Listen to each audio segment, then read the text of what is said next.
Hello সবাইকে। আচ্ছা, আমার যেহেতু ক্লাস 10-এর তোমরা প্রচুর স্টুডেন্ট আসোই, মানে আমার টিউশনে আসো, কোচিংয়ে আসো, সামনে তোমাদের এসএসসি পরীক্ষা আসতেছে, সবাইকে মোটামুটি সব কিছু পড়ানো হয়েছে। বাট দেখা যায় কি আমাদের পরীক্ষার আগে এইসব হচ্ছে অনেক কিছু রিকল করা লাগে পড়াশোনাগুলা।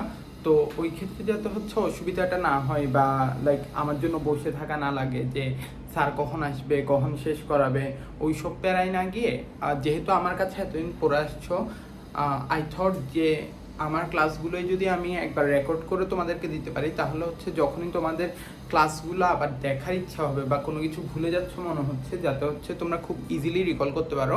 ওই জন্যই বেসিক্যালি তোমাদের অনলাইন ক্লাসগুলো নেওয়া। আর এগুলো হচ্ছে স্বাভাবিক সম্পূর্ণ ফ্রি থাকবে। আর হচ্ছে যদি তোমাদের কোনো কোয়েশ্চেন্স থাকে কোনো চ্যাপ্টারের রিগার্ডিং, বা ধরো আমি এখন হচ্ছে চ্যাপ্টার 8টা পড়াবো, চ্যাপ্টার 8 হায়ার ম্যাথের চ্যাপ্টার 8, যেটা হচ্ছে ত্রিকোণমিতি। চ্যাপ্টার 8টা আমি পড়াচ্ছি, আমার দুইজন স্টুডেন্ট বলছে, ওই জন্যই হচ্ছে আমি চ্যাপ্টার 8 দিয়ে শুরু করতেছি। আর কারোর যদি কোনো স্পেসিফিক চ্যাপ্টারে বা স্পেসিফিক টপিকে সমস্যা থাকে তাহলে ওটা হচ্ছে যে কমেন্ট সেকশনে বলতে পারো, ওই ক্ষেত্রে হচ্ছে নেক্সট ক্লাসটা ওই চ্যাপ্টারে নেওয়া হবে। আচ্ছা, আমরা যদি একটু শুরু করি, আমরা কি পড়তেছি? Higher mathematics chapter 8। কি জিনিস? ট্রাইগোনোমেট্রি।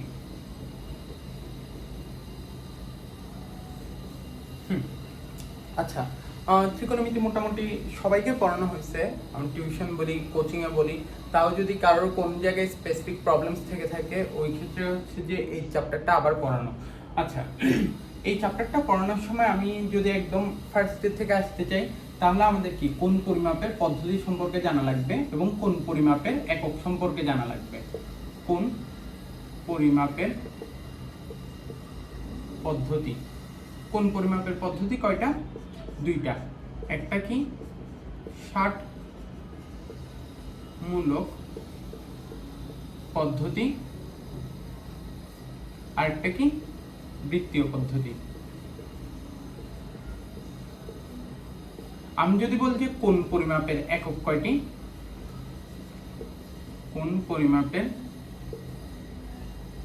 একক কয়টা হবে? স্বাভাবিক, তোমাদেরকে অলরেডি পড়ানো হয়েছে এইসব জিনিস, ডিগ্রি এন্ড 2 কি রেডিয়ান।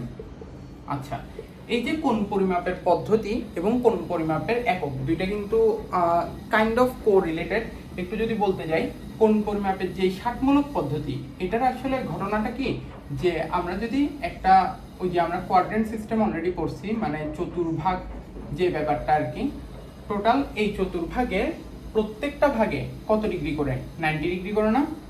ঠিক আছে, আমরা এই প্রত্যেকটা একটা চতুর্ভাগকে যদি আমরা এই 90 ডিগ্রির ভাগটাকে যদি 90টা ঘরে ভাগ করি তাহলে প্রত্যেকটা ঘর কত ডিগ্রি করে হবে? 1 ডিগ্রি করে হবে। আর যদি এই প্রত্যেকটা 1 ডিগ্রির ঘরকে যদি আবার আমরা 60 ভাগে ভাগ করি তাহলে প্রত্যেকটা ওই ভাগকে কি বলবো আমরা? 1 মিনিট করে বলবো। আর যদি ওই প্রত্যেক 1 মিনিটকে আবার 60 ভাগে ভাগ করি তাহলে আমরা কি বলবো? প্রত্যেক অংশকে 1 সেকেন্ড করে বলবো। আচ্ছা, আমরা এই যে ষাটমূলক পদ্ধতি আর বৃত্তীয় পদ্ধতি, আমরা যে ষাটমূলক পদ্ধতি শিখতেছি এখানে কি করতেছি? আমরা বেসিক্যালি যে ডিগ্রির ভ্যালুগুলো থাকবে ওই ডিগ্রির ভ্যালুগুলোকে আমরা রেডিয়ানে নিয়ে যাব। অ্যান্ড আমাদের বৃত্তীয় পদ্ধতির ক্ষেত্রে কি থাকবে? যেটা হচ্ছে রেডিয়ানের ভ্যালু দেওয়া থাকবে, ওখান থেকে আমরা ডিগ্রির ভ্যালুগুলোকে বের করা লাগবে। এখন তাহলে যেহেতু দুইটা মানে কি কোন পরিমাপের এককের মধ্যে এবং পদ্ধতির মধ্যে কোনো একটা রিলেশনের ব্যাপার স্যাপার আসতেছে, তাহলে আমাদের এর কনভার্সনগুলো সম্পর্কে জানা লাগবে। আমরা জাস্ট একটা জিনিস মুখস্থ রাখতে পারবো, 1 ডিগ্রি সমান π/180 রেডিয়ান। সি দিয়ে কি বুঝাচ্ছি? রেডিয়ানকে হচ্ছে যে সি দিয়ে বুঝাই। আচ্ছা, 1 ডিগ্রি সমান π/180 রেডিয়ান। তাহলে কি আমি একটাই যদি মনে রাখি তাহলে 1 রেডিয়ান সমান কি হবে? জাস্ট উল্টাই দিব, 180/π ডিগ্রি। এতটুকু কি আমরা বুঝছি? তাহলে আমরা এই পর্যন্ত যা আলোচনা করলাম ওইটার সামারি কি? আমাদের কোন পরিমাপের পদ্ধতি দুইটা আছে এন্ড একক দুইটা আছে। পদ্ধতি দুইটা কি? ষাটমূলক পদ্ধতি আর একটা হচ্ছে বৃত্তীয় পদ্ধতি। আর কোন পরিমাপের একক দুইটা কি? ডিগ্রি এবং রেডিয়ান। আমাদের এই চ্যাপ্টারে ম্যাথসগুলো করতে গেলে হচ্ছে আমাদের ডিগ্রি আর রেডিয়ানের মধ্যে কিছু কনভার্সনের মেথড আছে, ওগুলোর জন্য আমার এই দুইটা সূত্র জানা লাগে। যে কোনো একটা মনে রাখলেই হয়, অন্যটা জাস্ট উল্টাই দিব। 1 ডিগ্রি সমান কি? π/180 রেডিয়ান। তাহলে 1 রেডিয়ান সমান কি? জাস্ট উল্টে দিচ্ছি, 180/π ডিগ্রি। আচ্ছা, এই পুরো ব্যাপারটা যদি আমরা বুঝে থাকি,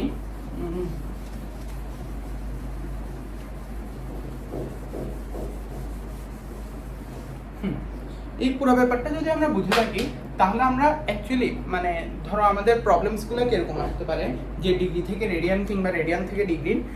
আমি এই ক্ষেত্রে হচ্ছে তোমাদের বইয়েরই কিছু প্রবলেমস হচ্ছে যে সলভ করাচ্ছি। এক্ষেত্রে তোমাদেরকে বলা যায় কি,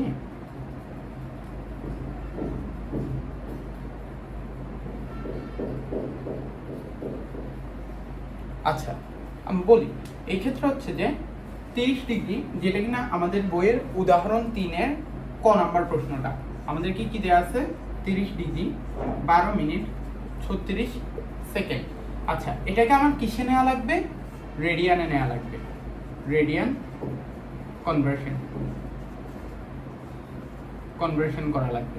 আচ্ছা তাহলে আগে আমরা এই যে পুরা ভ্যালুটা আমরা এতক্ষণ কি শিখছি যে কনভার্সন করার সময় ডিগ্রি থেকে রেডিয়ান এবং রেডিয়ান থেকে ডিগ্রিতে আসতে পারি, কিন্তু এখানে তো আমার এই যে এইসব জিনিসপাতি আলাদা এক্সট্রা আছে না। এই যে ডাবল প্রাইম যে চিহ্নটা এটাকে হচ্ছে যে আমরা সেকেন্ড বুঝি, যেটা সিঙ্গেল প্রাইম ওটাকে হচ্ছে যে আমরা মিনিট বুঝি, এবং যেটা ডিগ্রি সাইন ওটা তো অবভিয়াসলি ডিগ্রি, বাট এই ক্ষেত্রে আমরা হচ্ছে যে আওয়ার হিসেবে চিন্তা করতে পারি, মানে 1 ঘন্টা হিসেবে। আচ্ছা একটা জিনিস যদি আমরা বুঝতে যাই যে কত সেকেন্ডে আসলে 1 মিনিট হয়, আমরা কি বলি ওটাকে 60 সেকেন্ড সমান কি 1 মিনিট না, এবং 60 মিনিট সমান কি 1 ঘন্টা না। এই জিনিসটাই আমরা এখানে ইউজ করব কিভাবে, আচ্ছা দেখি একটু। 30 ডিগ্রি আছে থাকুক, 12 মিনিটও থাকুক, আমরা যে সেকেন্ডের ভ্যালুটা আছে ওটাকে যদি 60 দিয়ে ডিভাইড করি তাহলে এটা কি সেকেন্ড থাকবে নাকি মিনিটে চলে আসবে, অবশ্যই মিনিটে আসবে। তাহলে কি এটা এখন মিনিট হয়ে গেল, যেহেতু এটাও মিনিট এটাও মিনিট, এদেরকে আমি একসাথে রাখলাম। আচ্ছা 30 ডিগ্রি ওর মতো থাকুক, এখানে কি লসাগু নিলে এটা আসে 5 12 60 6 72, তাহলে 720 প্লাস 36, এই পুরোটা কি মিনিটের ভ্যালু। তাহলে যদি আমরা 30 ডিগ্রি উপরে এটা আমার কি হবে 756 মিনিট। আচ্ছা মিনিট থেকে আমি কি বলতেছিলাম যে ডিগ্রি বলতে অ্যাকচুয়ালি আমরা কি বোঝাচ্ছি, ডিগ্রি বলতে হচ্ছে আওয়ার হিসেবে বা ঘন্টা হিসেবে আমরা চিন্তা ভাবনা করব। তাহলে কি আমাদের এখন পুরো জিনিসটা কি মিনিটে আসছে না, মিনিট থেকে যদি আমরা সেকেন্ডে আনতে, মিনিট থেকে যদি আমরা ঘন্টায় আনতে চাই তাহলে কি আরো 60 দিয়ে ভাগ করা লাগবে, যেটা কিনা আমি হরের ক্ষেত্রে আরো 60 দিয়ে গুণ করলাম। আচ্ছা আর উপরেরটা অ্যাজ ইট ইজ রয়ে যাবে, ঠিক আছে। এই পুরোটা এখন কিসে চলে আসছে, ডিগ্রিতে। তাহলে এখানে আমরা আবার হিসাব করি, 3600 কে 30 দিয়ে গুণ দিলে 318 1 10 1 2 3, আচ্ছা প্লাস 776, এই পুরোটা কিসে চলে আসছে আমাদের ডিগ্রিতে না। আমার কি আসলে ডিগ্রিতে কনভার্ট করা লাগবে, এখন পুরো জিনিসটা কিসে আছে আমার ডিগ্রিতে, আমার কনভার্ট করা লাগবে কিসে, রেডিয়ানে। তাহলে এই পুরো ডিগ্রির ভ্যালুকে আমরা যদি ওই যে আমরা শিখছিলাম 1 ডিগ্রি সমান কত π/180 রেডিয়ান, তাহলে এই পুরো ডিগ্রির ভ্যালুকে হচ্ছে যে আমরা যদি π/180 দিয়ে মাল্টিপ্লাই করতে পারি তাহলে এটা আমাদের কিসে চলে আসবে, রেডিয়ানে চলে আসবে। আচ্ছা এই জিনিসটা যদি দেখাই 0 0 0 সরি একসাথে প্লাসটাও করে দিই, 756/3600 ইন্টু 1 ডিগ্রি সমান π/180 রেডিয়ান। এই পুরোটাকে যদি আমরা রেডিয়ান দিয়ে মাল্টিপ্লাই করি তাহলে আমাদের অ্যান্সার যেটা আসতেছে এই ক্ষেত্রে সেটা হচ্ছে কত 0.5273 রেডিয়ান। কিভাবে, জাস্ট নরমালি মাল্টিপ্লাই করছি, পায়ের জায়গায় কত বসাইছি, পায়ের জায়গায় এখানে কিন্তু আবার পায়ের জায়গায় 180 না, পায়ের জায়গায় কত 3.1416 যদি আমরা বসাই এই অ্যান্সারটা আমরা পেয়ে যাব। বুঝতে পারছি একটু? আচ্ছা এরপর সেম ভাবে, আচ্ছা এই ম্যাথটা তাহলে কি ছিল আমাদের, ডিগ্রি থেকে এই যে ডিগ্রির ভ্যালু ডিগ্রিকে রেডিয়ানে কনভার্ট করছি। সেম ভাবে যদি আমরা আরেকটা জিনিস দেখতে চাই, মানে এর উল্টা ভার্সনটা যদি আমরা বলি যে এর, আচ্ছা যদি আমরা সেম উদাহরণ 3-এর খ নাম্বার প্রশ্নটা দেখি, ওই ক্ষেত্রে আমাদেরকে কি বলে যে একটা হচ্ছে রেডিয়ানের ভ্যালু দেওয়া আছে, ওটাকে হচ্ছে আমরা ডিগ্রিতে কনভার্ট করব। আচ্ছা রেডিয়ানের ভ্যালুটা কত দেওয়া আছে, 3π/3 13। এটাকে কি কনভার্ট করতে বলছে? ডিগ্রি কনভার্সন করতে বলছে। ডিগ্রি কনভার্সন মানে ডিগ্রিতে নিয়ে যাওয়া লাগবে। আচ্ছা দেখি জিনিসটা কিরকম। আমরা কি জানি এইটা অলরেডি কিসে আছে, ডিগ্রিতে যেহেতু নিয়ে যেতে বলছে তাহলে এটা কিসে আছে? অবশ্যই রেডিয়ান আছে, তার মানে কি এটা রেডিয়ান আছে। আমরা কি জানি এটা হচ্ছে আমাদের কি আগের ম্যাথের জন্য আমি লিখে রাখছিলাম 1 ডিগ্রি সমান π/180 রেডিয়ান। যদি আমরা এই ম্যাথে কি ডিগ্রি থেকে রেডিয়ানে নেওয়া লাগতেছে, আমার তো নেওয়া লাগতেছে রেডিয়ান থেকে ডিগ্রিতে, তাহলে 1 রেডিয়ান সমান কি 180 ডিভাইডেড বাই পাই ডিগ্রি। আচ্ছা তাহলে কি 1 রেডিয়ান সমান যদি এতটুকু হয় তাহলে ঐকিক নিয়মে গেলে আমরা বুঝতেছি যে এটাকে যদি আমরা 180 বাই পাই দিয়ে গুণ করি তাহলে হচ্ছে যে আমাদের কাঙ্ক্ষিত অ্যান্সারটা চলে আসবে। এই ক্ষেত্রে আমাদের কাঙ্ক্ষিত অ্যান্সারটা কত? 540 ডিভাইডেড বাই 13 ডিগ্রি। আচ্ছা এতটুকু যদি আমরা বুঝে থাকি তোমাদের মনে হতে পারে যে আচ্ছা ঠিক আছে আমি একটু করব, একটু করার পরে হচ্ছে যে আমার অ্যান্সারটা চলে আসতেছে। আচ্ছা এই জিনিসটা আসলে মানে যতটা আসলে সহজ মনে হচ্ছে, হ্যাঁ ঠিক আছে এখানে স্টেপস কম এন্ড তাড়াতাড়ি বের করা যায়। এটাকে যদি আমরা ক্যালকুলেটরে ভ্যালুটা বের করি তাহলে এই ক্ষেত্রে অ্যান্সার হয় 41.538 ডিগ্রি। কিন্তু আমরা ডিগ্রির ভ্যালুকে শুধু এতটুকু রাখতে পারি না, খেয়াল করবো অবশ্যই। আমরা যে ডিগ্রির ভ্যালুটা আসছে, আমি এই যে জিনিসটা হচ্ছে ক্যালকুলেটরে করে অ্যান্সারটা বের করছিলাম, আমার যেই অ্যান্সারটা আসবে, অ্যান্সারটা আসার পর এই যে এখানে কি একটা বাটন দেখতেছি যেটাতে হচ্ছে ডিগ্রি মিনিট সেকেন্ডে আছে, ওটা একবার প্রেস করব। প্রেস করলে হচ্ছে যে আমাদের পুরো যে অ্যান্সারটা পয়েন্টটা আসছিল ওইটাকে আমরা ডিগ্রি মিনিট সেকেন্ডে দেখতে পারবো।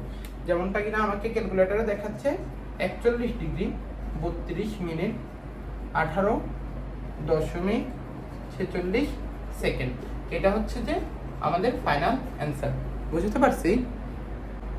আচ্ছা এইটুকুতে আমরা যদি কনভার্সনগুলো বুঝে থাকি, এরপর আসলে আমাদের আশা লাগবে যে আচ্ছা আমরা ডিগ্রি বলতে তো বুঝতেছি, ডিগ্রি ব্যাপারটা আমরা ছোটবেলা থেকেই জেনে আসছি, আচ্ছা ডিগ্রির যে কোনোভাবে হিসাব করা যায়।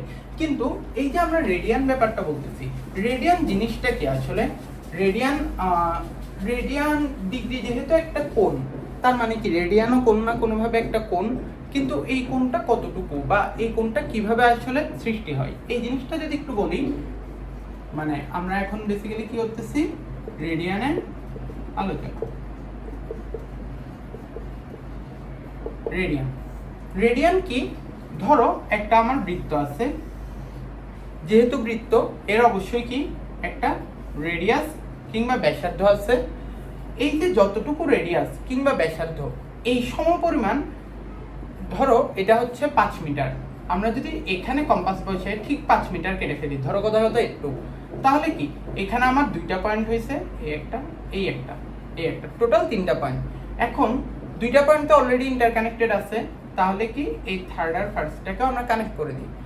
তাহলে আমি কি বুঝলাম? এই যে যতটুকু আমাদের রেডিয়াস, সেম রেডিয়াসের সমান লেন্থ নিয়ে আমরা যদি এই জায়গা থেকে কাটি, তাহলে মাঝখানে যে কোণটা উৎপন্ন হচ্ছে এটাই কি এই যে যে থিটা কোণটা দেখতেছো, এই থিটা কোণটাই কি 1 রেডিয়ান। 1 রেডিয়ান। তাহলে আমরা কি বলতে পারি রেডিয়ান কোণটা কি? যদি কোনো একটা বৃত্তের ব্যাসার্ধের সমান দৈর্ঘ্য নিয়ে বৃত্তের এই যে পরিধির উপর থেকে যে কোনো একটা চাপ অঙ্কন করা হয় বা চাপ কেটে নেওয়া হয়, পরিধি কোণটা পুরোটা এই যে ব্যাসার্ধের সমান মানে আর এর সমান নিয়ে যদি এই পরিধি থেকে একটা অংশকে কেটে ফেলি, ওটাকে আমরা কি বলি?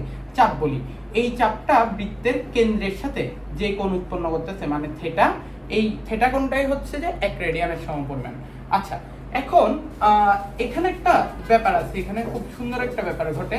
একটু যদি আমি ব্যাপারটা দেখাইতে যাই, ধরো আমার হচ্ছে যে বৃত্তটা এইটুকু, আরেকটা বৃত্ত আঁকতেছি আমি বড়, আরেকটা আঁকতেছি আরো বড়, ঠিক আছে?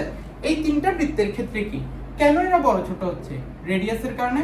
এর রেডিয়াসটা ছোট, এর রেডিয়াসটা আরেকটু বড়, এর রেডিয়াসটা সবথেকে বড়, মানে কি ব্যাসার্ধের কথা বলতেছি। আচ্ছা যদি আমার এই আর এর ভ্যালু ছোট হয় তাহলে কি এখান থেকে যে অংশটা কাটবো ওটাও ছোট হবে।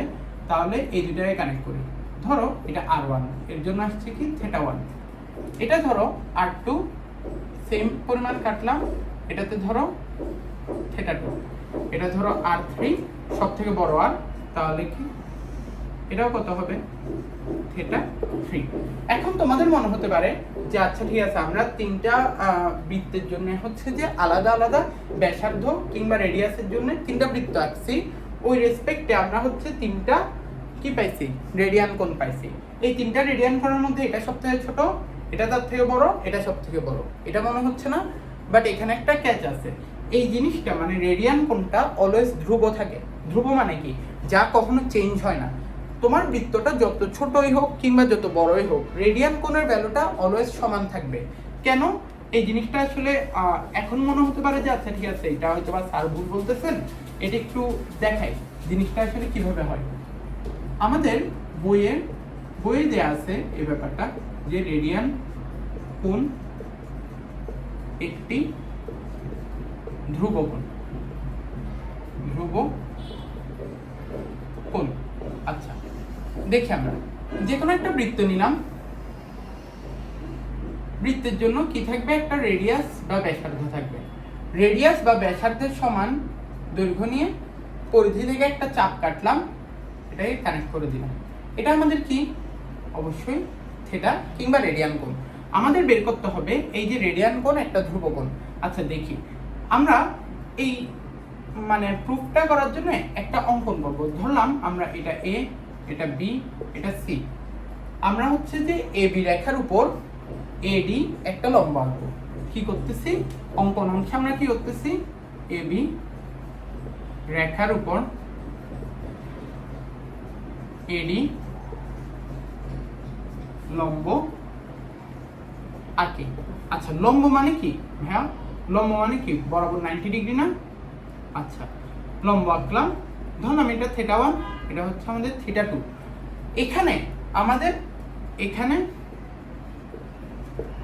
থিটা 1টা কি, থিটা 1 সমান হচ্ছে রেডিয়ান কোণ, আর থিটা 2 সমান কি, যেহেতু লম্ব তাহলে কি এটা 90 ডিগ্রি না? একটু কি আমরা বুঝছি? আচ্ছা এটা যেহেতু লম্ব আঁকতেছি তাহলে থিটা 2 এর ভ্যালুটা কি 90 ডিগ্রি। এখন এখানে আমাদের একটা ছোট্ট জিনিস জানা লাগে যে কোনো বৃত্তের জন্য, কোনো বৃত্তের উপরে যদি আমরা একটা রেডিয়ান কোণ আঁকি, রেডিয়ান কোণ ব্যাপারটা কি, যে একটা চাপ বৃত্তের কেন্দ্রে কতটুকু কোণ উৎপন্ন করতেছে। এই যে কতটুকু কোণ হচ্ছে মানে এই থিটার ভ্যালুটা আমি একটু আগেই যেরকম দেখেছি, বৃত্ত যদি ছোট হয়, বৃত্ত যদি বড় হয়, ছোট হইলে আমাদের ধরো আর এর মান ছোট, তাহলে কি এটার মানটা ছোট মনে হচ্ছে না? ধরো আর এর মান যখন বড় হবে তখন কি এই থিটার মানটাও বড় মনে হচ্ছে না? আসলে এই যে আমাদের যে থিটা কোণটা, ঠিক আছে, মানে কি রেডিয়ান কোণটা, এই যে কোণটা কার উপর আসলে ডিপেন্ড করতেছে, এই যে আমাদের যতটুকু চাপ নিচ্ছি, ঠিক আছে। এখন এই চাপের দৈর্ঘ্যটা আমাদের জানা লাগবে। আমি যদি বলি তাহলে এখান থেকে আমরা একটা সামারিতে আসতে পারি যে আমাদের যে রেডিয়ান কোণ বা কেন্দ্রে উৎপন্ন কোণ, কেন্দ্রে উৎপন্ন কোণ কার সমানুপাতিক, চাপের সমানুপাতিক, ঠিক আছে। কেন্দ্রে উৎপন্ন কোণ সমানুপাতিক কি, চাপ। এখানে কেন্দ্রে উৎপন্ন কোণ কয়টা আছে, দুইটা না? একটা কি বি এ সি, একটা কেন্দ্রে উৎপন্ন কোণ যেটার মান থিটা 1, আর একটা কেন্দ্রে উৎপন্ন কোণ আছে বি এ ডি যেটার মান কিনা থিটা 2 বা 90 ডিগ্রি। এখন আমরা কি এখানে বলতে পারি যে কেন্দ্রে উৎপন্ন কোণ প্রথমটার জন্য আমরা চিন্তা করি কোণ বি এ সি, এটা কার সমানুপাতিক, চাপের না? এই কোণটার জন্য চাপ কতটুকু, বি থেকে সি অবধি, তাই বিসি লিখলাম। বা আমরা কি জানি যে একটা কোণকে মানে একটা সমানুপাতিক চিহ্নকে যদি আমরা সমান সমান করতে চাই তাহলে কি করতে হবে, একই সাইডে নিয়ে আসতে লাগবে কোণ বিএসি ডিভাইডেড বাই বিসি সমান কি, যে কোনো একটা কনস্ট্যান্ট কে। আচ্ছা সেম ভাবে এটা কি, এটা হচ্ছে যে আমাদের এক নাম্বারটার জন্য বের করলাম। তাহলে কি আমাদের অন্য আরেকটা কোণ আছে না, কেন্দ্র উৎপন্ন কোণ বিএডি, তাহলে ওর জন্য আমি সেম ভাবে লিখতে পারি না, কোণ বিএডি সমানুপাতিক কি, এটার জন্য যেই চাপ, কোন চাপ বি থেকে ডি অবধি, তাই বিডি লিখলাম। বা কোণ বিএডি ডিভাইডেড বাই বিডি সমান কে। আচ্ছা এখানে একটু যদি দেখি, এক নাম্বার এবং দুই নাম্বার দোনোটা সমীকরণের ক্ষেত্রে কি ডান পক্ষে কে না, তার মানে কি ওই যে a ইকুয়ালস টু b আবার কি b ইকুয়ালস টু c, তাহলে আমরা বলতে পারি না a ইকুয়ালস টু c, তার মানে কি আমাদের এই অংশটা আর এই অংশটা পরস্পর সমান, এটাকে বলতে পারি। আচ্ছা, এই জিনিসটা যদি আমরা বলতে পারি, একটু উপরেরগুলো মুছতেছি, তাহলে আমরা কি বলতে পারি, অর্থাৎ কোণ BAC ডিভাইডেড বাই BC সমান কোণ BAD ডিভাইডেড বাই BD।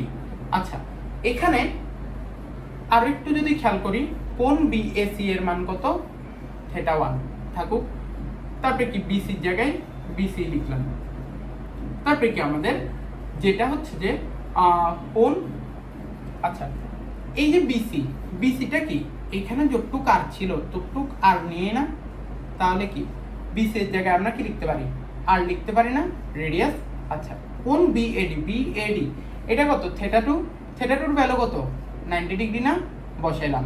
তারপরে কি B থেকে D এর দূরত্বটাকে আমরা জানি, এইটা আমরা জানতাম, যেহেতু হচ্ছে θ1টা রেডিয়ান কোণ, তাহলে কি এইটা আর এর ভ্যালু আর এই আর এর ভ্যালু সমান হবে, ওই জন্য আর বসাইতে পারছিলাম। B থেকে D এর ভ্যালু কি আমরা জানি, আসলে আমরা জানি, কিভাবে জানি, একটু যদি এই সাইডে বলতে যাই, এই যে B থেকে শুরু করে একটা বিন্দু আবার B তে চলে আসলে কি একটা পরিধি সমান দূরত্ব অতিক্রম করে না, পরিধি মানে কি 2πr, কিন্তু এখানে কি আমরা যেহেতু লম্ব আঁকছি B থেকে D, এটা কি টোটাল পরিধির 1/4 না, আমরা কি বলতে পারি যে B থেকে D এর যে দূরত্ব ওইটা হচ্ছে টোটাল পরিধি 2πr এর 1/4, 1/4 দিয়ে 2πr কে মাল্টিপ্লাই করলাম, তাহলে কি πr ডিভাইডেড বাই 2 হইল না, তাহলে কি আমি সেম মানটা BD এর এই মানটা নিয়ে এখানে বসাই, কত, πr ডিভাইডেড বাই 2, আমার কি থিটার মান লাগতেছে না, θ1টাকে ওই সাইডে নিয়ে গেলাম, তাহলে এটা কি হবে, এখানে হচ্ছে যে 90 into r divided by πr into 2, এরকম হয়ে যাবে না যদি আমরা হরটাকে উপরে উঠাই। আচ্ছা, তাহলে এখানে কি চেঞ্জ হয়ে গেল, কাটাকাটি হয়ে গেলে আমাদের θ1 এর ভ্যালুটা কি থাকবে, 180 ডিভাইডেড বাই পাই, এটাই কি আমাদের অ্যান্সার না। এখানে কি 180টা একটা হচ্ছে যে কোনো একটা কোণের মান, যেটা কিনা ধ্রুব, পাইও কি একটা নির্দিষ্ট মান আছে, তাহলে কি আমাদের এই যে θ1 বা যেটা হচ্ছে আমাদের রেডিয়ান কোণ, ওটার কি একটা নির্দিষ্ট মান চলে আসলো না সবসময়, তাহলে কি আমরা বলতে পারি না যে থিটা বা রেডিয়ান কোণটা হচ্ছে যে একটা ধ্রুব কোণ। একটু কি বুঝাইতে পারছি সবাইকে?